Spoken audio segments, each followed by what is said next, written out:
విజయ్ దేవరకొండ గారు ఒక ఆడియో ఫంక్షన్లో ఆయన మూవీలో ఉండే ఒక డైలాగ్ని ప్రమోట్ చేసుకుంటూ మాట్లాడనేసి మీ మనోభావాలు దెబ్బతున్నాయని TV9లో ఆడ ఈడపోయి ట్విట్టర్లో రచ్చ చేసి గోల చేసి మాడినారు. ఓ నెట్టుకుంటారు. నాకు ఒళ్ళు మండిపోతుంది నాకని మాడారు కదా. అంత కోపమసం కదా బయట బూతులు మాడితే. ఇజం మూవీ ఆడియో లాంచ్లో పూరి జగన్నాథ్ గారు మీ మొహం మీదే అది బాతు కదమ్మా బూతే అని చెప్పినప్పుడు నవ్వుకుంటూ వెళ్ళిపోయారే. అప్పుడేమైనా మీ అభ్యుదయ భావాలు ఆ ఇన్స్పిరేషన్ క్యారెక్టర్ మీద ఏదో ఉందో అప్పుడేమైంది అంటే మీ వరకు వస్తే రూల్స్ ఫాలో అవ్వరు.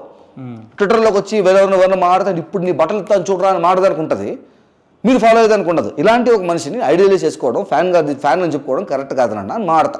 మీకు తిరుపతి నుంచి బేడీలు వేసుకొని వచ్చిన తర్వాత ఏం జరిగింది అసలు? ఎన్ని రోజులు స్టేషన్లో పెట్టారు? మీకు జైలుకి ఏమైనా పంపించిర్రా? ఏమన్నా చెప్పడం జరిగిందా? ఇప్పుడు ఈ క్వశ్చన్ అడిగిన తర్వాత అనసూయ భరద్వాజ్ గారు బ్యాక్డ్ అవుట్ మీడియా అనే ఒక కంపెనీ పంపించి 4 years బ్యాక్ పంపించి నన్ను నా ఛానల్ని టర్మినేట్ చేస్తాను, పబ్లిక్ అపాలజీ చెప్పాలంట. దేనికి అపాలజీ చెప్పాలండి? నేను బూతులు మాడినా, నేను తిట్టినానా? నిజంగా ఆన్సర్ ఉంటే ఇవ్వాలి, లేదా కామ్గా ఉండాలి. అప్పుడు అది జరిగింది కదా, నువ్వే కదా పంపించింది వాళ్ళని. అది చేసుకున్న తర్వాత లేదు నేను చేయనంటే ఇప్పుడు చెప్పాను. ఈ మొత్తంలో సెక్షువల్ హరాస్మెంట్ యాడ్ వచ్చింది. నేను ఆ చిన్నపిల్లడు నా అనసూయ డార్లింగ్ ఏమన్నా అంటే మిల్లు తగలబెట్టాసనేసి పెద్దోడి మీదకి వస్తాడు కొట్టడానికి. ఇదంతా ఒక ఓకల్ మీద యాక్ట్ జరుగుతుంది అనమాట. వాడు పెద్దోడు వాడు చేయి పట్టుకునేసి అనసూయ ఎడంకాలు తొడంతుండవు, నీకు అనసూయ డార్లింగా వయసు చూసుకొని మాడ వల్ల తల మీద కొడతాడు. ఈ 9 minutes ఆఫ్ వీడియోలో ఆ తొడ అనే వర్డ్ ఉందంట, అది సెక్షువల్ హరాస్మెంట్ కింద వస్తుందంట. వీళ్ళు పబ్లిక్గా అబ్బాసీను అనే ఒక పాన్ క్లిప్ని తీసుకొచ్చి on the name of family show మా ఇళ్ళలో వేస్తున్నారే. అప్పుడు ఏమవుతుందన్న? అప్పుడు దాన్ని అడగరా ఎవరు అని మాట్లాడితే నువ్వు కంప్లైంట్ ఇచ్చాను మేడం, DSP గారి దగ్గరికి వెళ్ళి ఇలా ఉన్నాయి ప్రూఫ్స్ అన్ని సార్, కేసు తీసుకోండి సార్, తప్పుడు కేసులు పెడతారు సార్ నా మీద, నిజం కేసు ఇది ప్రూఫ్లు ఉన్నాయి సార్ తీసుకోండి సార్ అంటే పేపర్ తీసుకొని ఇసిరి బయటేసి నీ దిక్కుంచో చెప్పుకోపో, నేను తీసుకొని కేసు. ఇది అనసూయ గారి టైంలో జరిగిన విషయం లేదు, అది ఇప్పుడు మంచు విష్ణు గారి కేసులో మేడం అన్నారు కదా పోయి కంప్లైంట్ నువ్వు కూడా మేము కూడా కేసు తీసుకుంటాం అనింది. వాళ్ళు చేస్తున్నారు కదా మేడం, మరి వాళ్ళని అడగరా మీరు? నేను క్వశ్చన్ చేసిందని నన్ను అంటున్నారు, తప్పు చేసిన వాళ్ళని అడగరా మీరు అంటే నువ్వు కంప్లైంట్ చేయండి. కంప్లైంట్ ఇస్తే ఇలా ఉందని మీ పోలీస్ డిపార్ట్మెంట్ అని చెప్పిన దానికి మీ ఆంధ్ర పోలీసు ఇన్ఎఫిషియంట్ అబ్బా. మా తెలంగాణ పోలీసులు కేసు పెట్టారు, వెంటనే నువ్వు వీడున్నావు. ఏం కేసు పెట్టారండి అంటే అప్పుడు చెప్పింది ఇవన్నీ వస్తాయి అని చెప్పి. ఇదంతా ఎందుకు చెప్తున్నానంటే ఇవన్నీ చెప్పి మేడము వాళ్ళకి రైట్, వాళ్ళతో నీకెందుకు రా, నువ్వు మాట నీ గురించి అన్నప్పుడు నేను చెప్పాను మేడం నాకు అర్థం కాలేదు కదా, లా ముందు అందరూ ఈక్వల్ అనుకున్నాను, కానీ ఇప్పుడు మీరు చెప్తున్నారు కదా వాళ్ళకి వేరే ఉంటాయి నీకు వేరే ఉంటాయి, వాళ్ళు ఏడన్నా మాట్లాడచ్చు నువ్వెందుకు మాట్లాడతావు అంటున్నారు కదా. అంటే పెద్దవాళ్ళకి రూల్స్ సపరేట్ అంటే నాకు తెలియకనే చేశాను మేడం. ఫ్రీడమ్ ఆఫ్ స్పీచ్ అందరికీ ఉంటుంది, తప్పని క్వశ్చన్ చేయొచ్చు, అందరూ లా ముందు ఈక్వల్ అని అనుకున్నాను. నేను తెలియదు కదా, మీరు చెప్పడం వల్ల అర్థమైపోయింది, ఐఎమ్ సారీ. పెద్దవాళ్ళకి ఇబ్బంది జరిగింది కదా, వాళ్ళు ఫీల్ అయిపోయారు కదా అడిగిన క్వశ్చన్కి, అనవసరం డిలీట్ చేస్తానులే అని చెప్పిన. దానికన్నా సరే డిలీట్ చేసి మంచి విష్ణు వీడియోలో డిలీట్ చేయండి, ఎందుకు చేయాలండి అని అడిగితే అంటే ఆ కేసుకి ఈ కేసుకి దాన్ని పెట్టి లింక్ పెట్టుకొని పట్టుకొచ్చి స్ట్రైట్ ఫార్వర్డ్ కాకుండా అడగలేక ఏమని అడుగుతారు?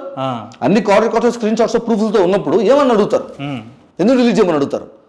దాన్ని చేసి దీన్ని కూడా చేయాలి. దేనికి చేయాలండి అంటే ఎక్కువ తక్కువ మాడదరా డిలీట్ చేసి పోతా ఉండి ఇక్కడ నుంచి అవ్వదు అంటే ఏందే అవ్వదు, మీరు చెప్పారు నాకు అర్థమైంది, లా పెద్దవాళ్ళకి వేరే ఉంటుంది నాకు వేరే ఉంటుంది అన్నారు, నాకు అర్థమైంది, నాకు తెలియదు కదా, నేను తీయేస్తాను. మంచి విషయం వీడియో ఎందుకు డిలీట్ చేయాలి చెప్పండి, నేను చేస్తానంటే నీకు ఎందుకు చెప్పాలరా, నా వీడియోలు అవి, నా ఛానల్ అది. అసలు మంచు విష్ణు గారి మీద ఏం వీడియో చేశారు మీరు, దేని గురించి చేశారు? ఇప్పుడు ఒక మూవీ కన్నప్ప సినిమా వస్తుంది, అవును వండర్ఫుల్ మూవీ. శివుడి పాట జెన్యున్గా చెప్తున్నాను, శివుడి పాట నాకు చాలా నచ్చింది, అంత బాగుంది సాంగ్ అనుకునే లోపలే నా లవ్ సాంగ్ అని కూడా పెట్టినారు, లిప్ లాక్లు ఇవి అవి వేసుకుంటా. కన్నప్ప ఎప్పుడు చేసినాడు నాకైతే తెలియలే, వస్తుంది. ఆ మూవీ ప్రమోట్ చేసుకోవాలంటే నువ్వు యూట్యూబ్లో ఉన్నావు, నువ్వు కూడా ఒక మూవీ ప్రమోషన్స్కి నువ్వు చేస్తుంటావు, చాలా మూవీ ప్రమోషన్ చేస్తుంటావు, ఏమని చెప్తారు వచ్చి సార్ మీ దగ్గర ఫ్యాన్ ఫాలోయింగ్ ఫ్యాన్ బేస్ ఉంది, ఆడియన్స్ ఉన్నారు, మా మూవీకి వస్తుంది, మీ ప్రమోషన్ కాస్ట్ చెప్తే మనం ఆడుకుందాం, మా మూవీ ప్రమోట్ చేయండి అని చెప్తారు ఫస్ట్ ఆప్షన్.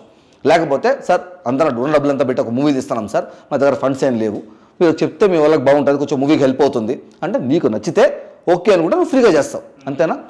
నీ ఛానల్ మీద నా దగ్గర మూవీ రైట్స్ ఉన్నాయనేసి నీ ఛానల్లో వేరే మూవీ గురించి నువ్వు మాడున్నావనో లేకపోతే మీమ్ క్లిప్స్ ఎంటర్టైన్మెంట్ వీడియోలు చేస్తున్నావు అని చెప్పో, మధ్యలో ఫన్నీగా ఆడియో క్లిప్స్ కానీ సాంగ్స్ కానీ ఇవన్నీ ఎలివేషన్స్ కోసం వేస్తుంటావు కదా, దాని మీద నేను నా దగ్గర కంపెనీస్ ఉన్నాయి నేను స్ట్రైక్లు వేసి నీ ఛానల్ నీకు కావాలంటే నా సినిమా ప్రమోట్ చేయి అనేది బ్లాక్ మెయిలా కాదా?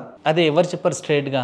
24 Fame Factory Official అనేది కన్నప్ప సినిమా ప్రొడక్షన్ కంపెనీ, మీరు కావాలంటే గూగుల్ ఓపెన్ చేసి దాంట్లో ఎవరు కాల్ చేశారు మీకు? ప్రొడక్షన్ అంటే చాలా మంది ఉంటారు కదా. 24 Fame Factory Official నుంచి వచ్చిన మెయిల్స్, ఆ మెయిల్ ఐడి నుంచి వచ్చిన మెయిల్స్ ఎవరికైతే ఇప్పుడు రాజీవ్ కనకాల గారు శోభాలాజీ గారు ఆల్మోస్ట్ ఒక 10 months ముందు ఒరిజినల్ మెయిల్ ఐడియానా? యా, ఇప్పుడు మీరు అన్నారు కదా ఒరిజినల్ మెయిల్ ఐడినా కదా అని. కాపీ రైట్స్ స్ట్రైక్ చేయాలంటే కంటెంట్ రైట్స్ ఉండాలా లేదా అన్న? ఉండాలి. ఎవరు పెడితే వాళ్ళు ఇచ్చా లేదు. నీ కంటెంట్ పైన నేను వేరే కాపీ రైట్ చేయగలుగుతానా? వేయలేం కదా. మరి చేయగలడు పడినాయి. అది ఒరిజినల్ మెయిల్ ఐడి అడిగే ముందు నార్మల్ కామన్ పబ్లిక్ అయితే అడగచ్చు. బీయింగ్ ఏ యూట్యూబర్ మీకు తెలుసు కంటెంట్ రైట్ ఉంటేనే వేయగలుగుతాడని. సో అది ఉన్న జనాలకు తెలియదు అనేసి నెక్స్ట్ డే నేను ఎక్స్పోజ్ చేశాను ఈ విషయాన్ని, ఇలా బ్లాక్మెయిల్ చేస్తున్నారు, ఇది కరెక్ట్ కాదు అనేసి.